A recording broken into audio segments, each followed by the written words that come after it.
लक्ष्मी जी दिल्ली से। मेरे प्राण प्यारे गुरुदेव भगवान के श्री चरणों में कोटि नमन। महाराज श्री, मेरे शरीर के पति भजन में और वृंदावन आने में सहयोग तो करते हैं किंतु शराब पीते हैं। प्रायः शराब पीकर राधा नाम और चतुरासी जी का पाठ जोर जोर से करते हैं। वो वृंदावन वास भी करना चाहते हैं, कृपया मार्गदर्शन।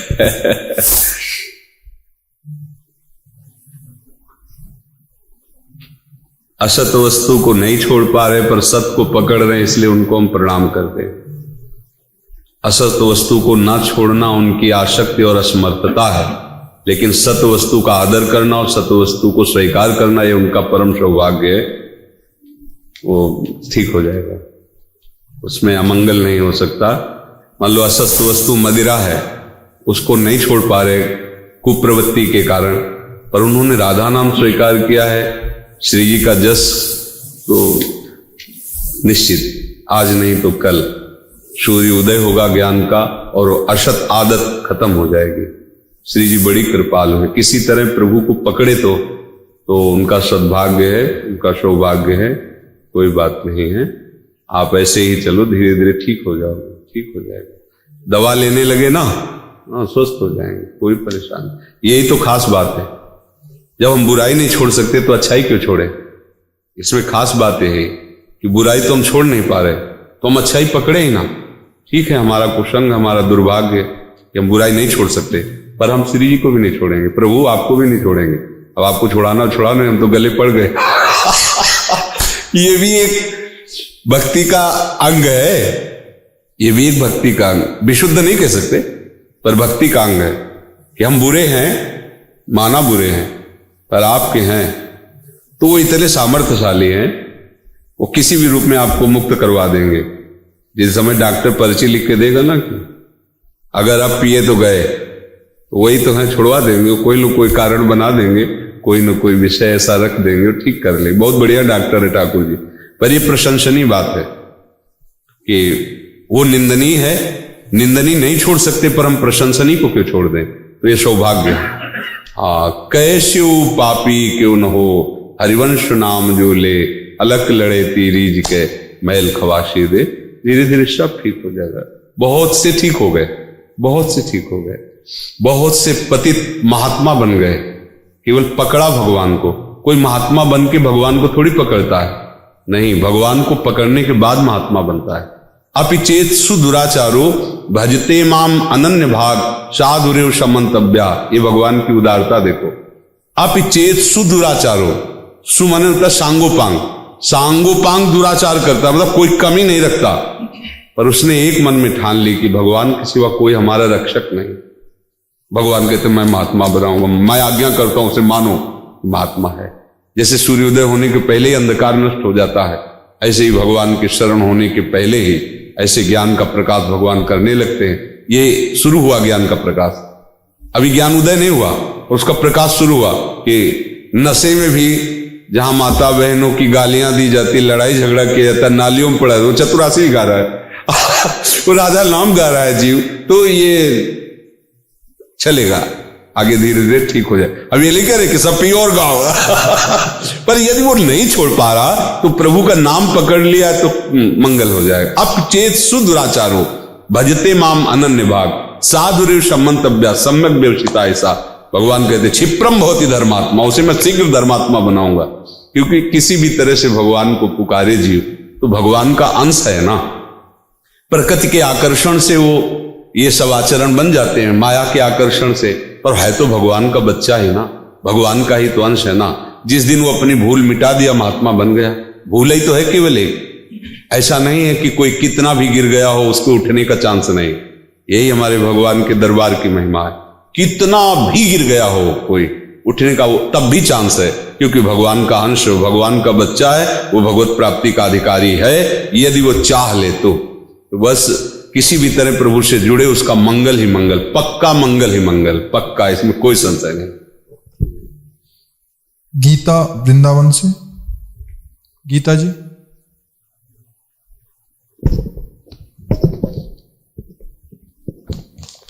रविकांत नामदेव। श्री राधा वल्लभ लाल की कृपा से फेसबुक द्वारा आपके दर्शन व नाम महिमा सुनी, तब से श्री राधा नाम की शरण में हूँ। मैं पूर्ण श्रद्धा, निष्ठा व विश्वास से आपकी शरण आया हूँ। आपकी आज्ञा व अनुशासन में रहते हुए इसी जन्म में भगवत प्राप्ति करना चाहता हूँ। सौभाग्य अहोभाग्य, भगवान नाम जप करते रहो, शास्त्र का स्वाध्याय करो, सत्संग सुनो, गंदे लोगों से, गंदे आचरणों से, गंदे भोजन से बचो।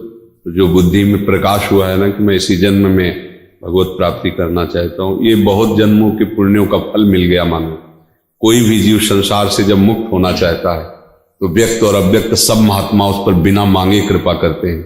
अगर वो कृपा न करे तो अपने लोग चल ही नहीं सकते इस मार्ग में, क्योंकि प्रभु को देखा नहीं, केवल उनकी बात सुनकर पूरा विश्व का भोग त्याग करके हर कष्ट सहते हुए चल रहे हैं। इसमें महात्माओं की कृपा होती है। जो अव्यक्त सिद्ध महापुरुष है वो धैर्य देते हैं, वो कृपा करते हैं, वो हमें घसीटते हैं। नहीं तो हमने देखा नहीं प्रभु को, मतलब कोई भी चल रहा है, प्रभु को देखा नहीं, प्रभु से बातचीत नहीं हुई, केवल सुन के उनकी बात और उनके लिए चल दिए, और विपत्तियां, दुख, अपमान, निंदा सब कुछ सहना पड़ रहा है, फिर भी वो कदम आगे बढ़ा रहा है। इसका मूल कारण क्या है? अव्यक्त अव्यक्त महापुरुषों की कृपा उस पर है। अब आगे भगवान उसका इसी बात से स्वागत करते हैं कि मुझे देखा भी नहीं, केवल मेरी बात सुनकर मेरे लिए सब कुछ त्याग दिया। भगवान उसे हृदय से लगा लेते।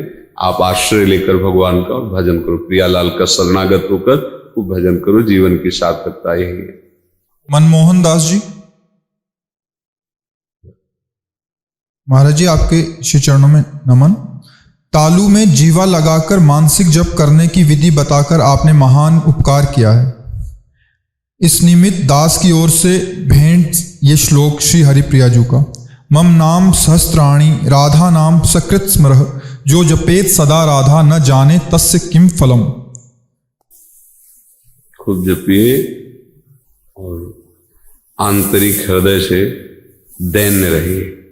ये कृपा से होता है, अपना कोई बल नहीं। कहीं अपना बल जागृत हो गया तो ये रुक जाएगा। अहम से भजन मार्ग रुक जाता है, दैन्यता से भजन मार्ग प्रकाशित होता है।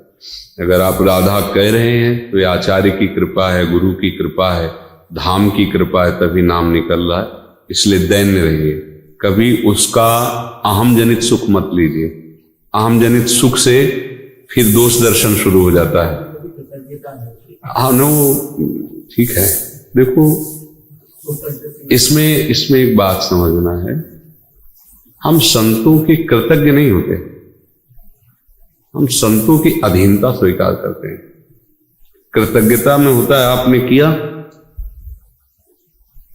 ये कृतज्ञता से नहीं निपटने वाला, ये अधीनता से निपटता है। उनकी आज्ञा के अधीन है, हम उनके लिए क्या कृतज्ञता। जैसे आचार्य हैं, गुरुदेव, इनके कृतज्ञ नहीं हुआ जाता।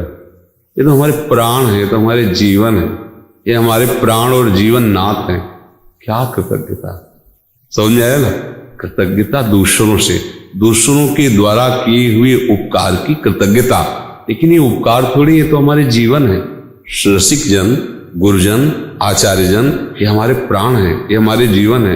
इनके लिए क्या कृतज्ञता, हमारा कोई अस्तित्व ही न रह जाए, इनकी आज्ञा में ऐसा जीवन समर्पित हो, यही भेंट है, यही हमारी प्रसन्नता का हेतु है। समझ रहे ना? हमारी को मतलब सब संतों के हृदय आप नाम जप करें, प्रेम पुलकित रहे, यही हमारी भेंट है। आप इस जीवन में अधर्म का त्याग कर प्रियालाल के चरणों के अनुरागी हैं, यही हमारी भेंट है। समझ रहे ना? दुर्गेश रजक जी, राधा वल्लभ श्री हरिवंश। महाराज जी, इस अदम को कोई ज्ञान नहीं है, भगवत प्राप्ति के लिए मैं सबसे पहले क्या करूं, कृपया मार्गदर्शन करें। आज का सत्संग सुना था क्या? तो आज के सत्संग में इसका उत्तर था, सबसे पहले हमें स्वीकार करना है श्यामा श्याम के सिवा हमारा कोई नहीं है। फिर दूसरी बात स्वीकार करनी, हमने जो कुछ भी अपना मान रखा है वो श्यामा श्याम का था, श्यामा श्याम का है और श्यामा श्याम का ही रहेगा। इसलिए ना कुछ मेरा है और ना मैं किसी का हूं, मैं श्यामा श्याम का हूं। जब ये बात अंदर आती है तो भगवत प्राप्ति के लिए मानो आपने कमर कस ली और फिर इसका जब आचरण में उतार लेते हैं तो हमारी साधना बन जाती है। एकमात्र प्रभु के सिवा कोई हमारा नहीं। अब हमारे माता पिता भाई बंधु जो भी हैं वो प्रभु के ही स्वरूप हैं।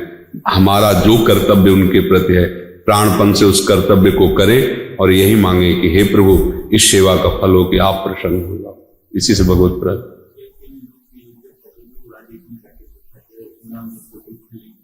नाम जप का यही फल मिलता है कि गुरु चरणों में हमारी पहुंच हो जाती है। जैसे हम क्या जाने कौन गुरु है हमारे, हम क्या जाने कि हमें कहाँ जा करके उपदेश लेना चाहिए, तो हम पहले नाम जप शुरू करते हैं। तो नाम जिनका शुरू करते हैं वो गुरुदेव ही है, जगत गुरु भगवान श्री हरि।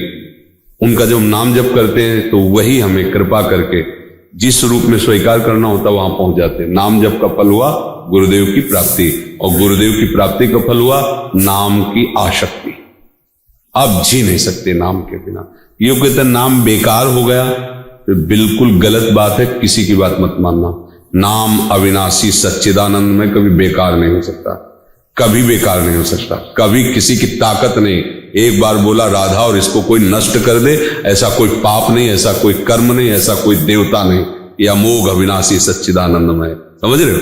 हाँ, प्रेम रस प्राप्ति के लिए उस नाम की कृपा से जब गुरुदेव वही नाम देते हैं और उनके आदेश का हम पालन करते हैं तो हमारा अहंकार नष्ट हो जाता है। समझ रहे ना कि मेरे में तो कोई सामर्थ्य नहीं, मेरी गुरु कृपा से नाम चल रहा, मेरी गुरु कृपा से साधन बन रहा, कृपा ही मेरे जीवन। अहंकार गलित होना, दैन्यता आना भगवत प्राप्ति का स्वरूप है। तो इसलिए कहा जाता है कि गुरुदेव की शरण जाओ, क्योंकि अहंकार और किसी साधन से विकसित नहीं होगा। जो भी साधन करोगे उसका अहंकार तो हो जाएगा। 4 वर्ष से हमने अन्न नहीं पाया, इतने महीनों से मैं मौन हूं, इतने तीर्थों का मैंने इतना दान किया, वो सब हम में बैठ रहा है, तो भगवत प्राप्ति नहीं होगी। और जब गुरु शरण हो जाता है, ये रहस्य समझता है, तो उसको लगता है मैं तो तिनके की तरह हूं, मेरे से जो कुछ हो रहा है भगवान गुरुदेव करवा रहे हैं तो हो रहा है, नहीं तो मेरी सामर्थ्य कहाँ। अगर मैं कर लेता तो बहुत जन्म व्यतीत हो गए, अब तक भगवत प्राप्ति हो जाती। अब तक जो हमें प्राप्त हो रहा है वो गुरुदेव की कृपा से हो रहा है, तो अहंकार गलित हो जाता है।